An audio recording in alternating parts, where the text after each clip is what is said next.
عمر رضی اللہ تعالی عنہ خلیفہ بنے تو یہاں ہرمزان ایرانیوں کا بہت بڑا آدمی تھا، بادشاہ، یہ گرفتار ہرمزان۔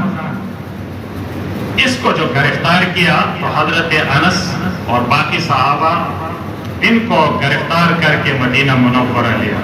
مسلمانوں میں جب جہاد کا قیادت مسجد سے تھی، صالح قیادت تھی، تو کافروں کے بادشاہ غلام بن کے آگے بڑھے۔ آج مسلمانوں کے بادشاہ کافروں کے غلام۔ ہرمزان کو لائے گرفتار کر، جب مدینہ پہنچا، بڑا آدمی تھا، وہ اپنے ساتھ لباس وغیرہ یہ چیزیں لایا تھا، بڑا ریشمی لباس پہنا، سونے کا تاج رکھا، بڑے قیمتی چیزیں جسم پہ لگائی، بڑا شان و شوکت بنایا۔ تو صحابہ حضرت عمر کے گھر میں لے آئے۔ دوپہر کا وقت تھا، یعنی ظہر کے نماز سے قبل کا وقت۔ تو گھر میں پوچھا حضرت عمر کا، امیر المومنین کا، کہ کہاں ہوں؟ تو بچے وہاں کھڑے تھے، انہوں نے کہا کہ کچھ لوگ آئے تھے اور حضرت عمر ان کے ساتھ مسجد میں گئے تھے، تو مسجد میں ہوں گے۔ تو مسجد میں آئے تو ان لوگوں سے حضرت عمر نے بات کر لی تھی، وہ ذرا نکل گئے۔ تو حضرت عمر اس وقت مسجد بھی ایسی نہیں تھی کہ قالینیں ہیں اور ماشاءاللہ فرشیں ہیں اور پنکھے لگے ہیں، وہی مٹی کے فرش ہوتے تھے اور اوپر سے کھجوروں کے چھپر مپر ہوتے تھے، گھر بھی عموماً ایسی ہوتے۔ تو حضرت عمر رضی اللہ تعالی عنہ مٹی پہ سو رہے ہیں مسجد کے اندر تنہا۔ ہرمزان کو جب گرفتار کر کے مسجد میں لے آئے تو ذرا صحابہ نے خود بھی کہا اور اس کو بھی کہا کہ ذرا حضرت عمر سو رہے ہیں، آہستہ باتیں کریں، ذرا جا کے جاگے نہیں۔ صحابہ تو جانتے تھے حضرت عمر۔ ہرمزان نے پوچھا، ہوا کیا وہ عمر یہی ہے؟ ہوا جو کس طرح اور ہرمزان کو بھی گرفتار کر کے لاتے ہیں اس کے بندے۔ تو صحابہ نے کہا کہ یہی ہے عمر۔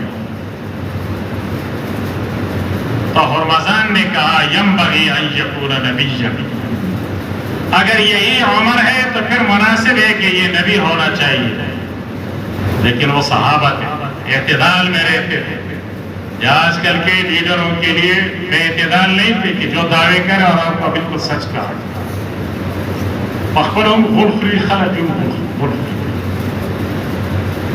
سمجھ نہیں، بوجھ نہیں، کیا دعوے کر رہے ہیں اور آپ کہتے بس سچ ہے۔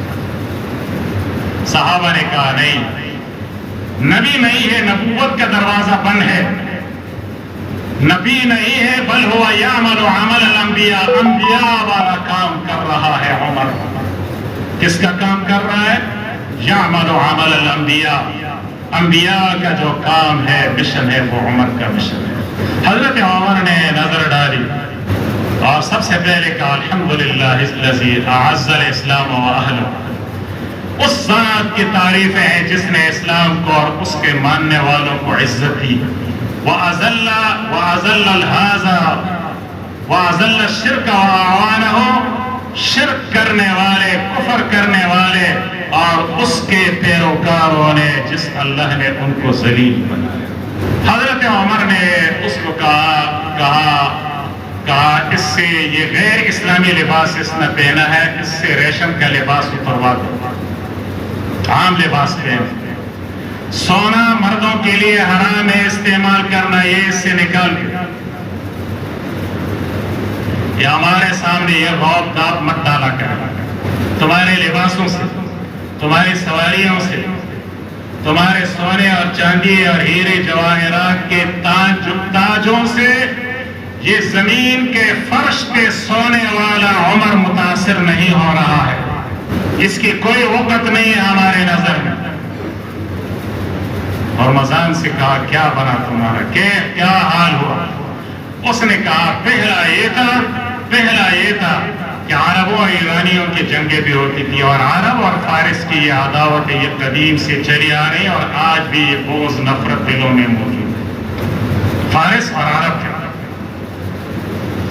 تو ہرمزان نے کہا، حضرت عمر نے کہا کیا حال ہے تمہارا، کیسے ہوا؟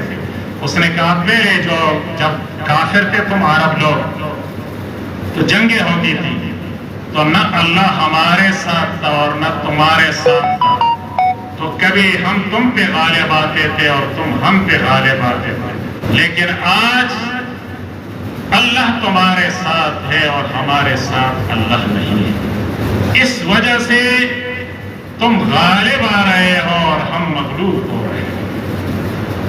یہ ہرمزان نے کہا۔